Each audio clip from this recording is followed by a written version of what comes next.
আমাদের দেশে হুজুরের এই কিছু মুসলিম হুজুরদের একটা অপব্যাখ্যা আছে যে গানকে বাদ দিয়ে দেন।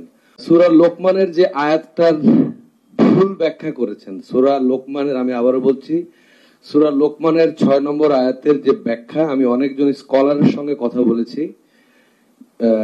বিসমিল্লাহির রহমানির রহিম। ওয়া মিনান নাসি মাইয়াশতারি লাহুয়াল হাদিসি লিয়ুদিল্লাহ আন সাবিলিল্লাহি বিগাইরি ইলমি ওয়া ইয়াত্তাখিযাহা হুজুওয়ান উলাইকা লাহুম আযাবুন মুহিন। অর্থাৎ যে জাতীয় শিল্পীদের মূল্যায়ন আমাদের করতে পারে নাই, সেই অর্থে কত মানুষ এমন যারা অজ্ঞাত বশত আল্লাহের পথ থেকে মানুষকে বিচ্যুত করার জন্য খরিদ করে এমন সব কথা যা আল্লাহ সম্পর্কে উদাসীন করে দেয়, তারা আল্লাহর পথ নিয়ে ঠাট্টা বিদ্রুপ করে, তাদের জন্য রয়েছে অবমাননাকর শাস্তি।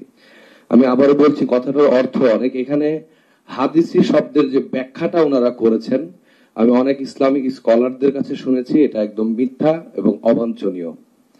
এটা আমরা আমাদের দেশেই দেখতে পাই, অথচ ভিনদেশি শিল্পীদেরকে নিয়ে এসে এদেশের প্রশাসনকে ব্যবহার করে এদেশের শিল্পীদেরকে মানে বাদ দিয়ে তাদেরকে স্কোয়াডন করে গান গাইতে দেয়া হয়। এটা সবচেয়ে লজ্জাজনক আমাদের দেশের প্রশাসনের।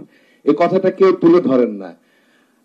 আমাদের দেশে না, শুধু সুরের ব্যাপারে কোরআনের কিন্তু একটা কোথাও গান বা গিনা শব্দের অর্থ কোথাও নাই। আমাদের দেশে হুজুরের এই কিছু মুসলিম হুজুরদের একটা অপব্যাখ্যা আছে যে গানকে বাদ দিয়ে দেন। ওনারা সারা রাত ওয়াজ করলে পারে কোনো সমস্যা হয় না, আমরা কোন একটা সার্টেন টাইম গান করলে পারে আমাদের অসম্মানিত করা হয় কালে ভদ্রে। এটা একটু সবচেয়ে বড় বিষয়। আমরা সূরা লোকমানের এই আয়াতটা আমি অনেক বড় বড় স্কলারের কাছে শুনেছি। যদি তাই হতো, ইরানে কিন্তু আমরা দেখেছি যে আমাদের আজানের একদম সুন্দর স্টাফ নোটেশন হয়েছে। স্টাফ নোটেশনটা সেই কারণে হয়, যদি গান থেকে সুর না হয় তাহলে সেখানে স্টাফ নোটেশন আসে না, কোনোভাবেই আসে না। গানের জন্য যদি ব্যাকরণের কথা বলেন তাহলে স্টাফ নোটেশন আসে। তো সুর যেহেতু স্টাফ নোটেশন ক্রিয়েট করে, তো এই ভাষাটাকে ব্যবহার করতে গেলে আমরা সেটাকে গান বলি।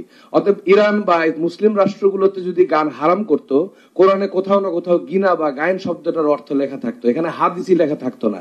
হাদিসি অর্থ আপনি অশ্লীল কোনো বাক্য কোনো মানুষকে শোনাচ্ছেন যেটা অশ্লীল। আমরা অশ্লীলতাকে অবশ্যই প্রশ্রয় দিতে চাই না, সেটা যে কোনো ভাবেই হোক। সাংস্কৃতিক কর্মী হিসেবে বলবো, অশ্লীলতা অশ্লীলতাই, সেটা কখনো শ্লীল হতে পারে না। গানের মধ্যেও তাই আছে। আপনি অশ্লীল গানকে কখনোই আমি বলবো না যে সে গানটা শ্লীল গান। অশ্লীল সেই গানটা অশ্লীল, সেটাকে যদি কোনোভাবে ব্যবহার করা হয়, জাতির উদ্দেশ্যে হোক, যেভাবেই হোক, এটা অশ্লীল। সূরা লোকমানের এই আয়াত ব্যাখ্যা করে আপনারা হুজুররা আমাদের দেশে সাংস্কৃতিক কর্মী এবং সাধারণ মানুষের মধ্যে দূরত্ব তৈরি করার একটা অন্যরকম অপচেষ্টা করে যাচ্ছেন।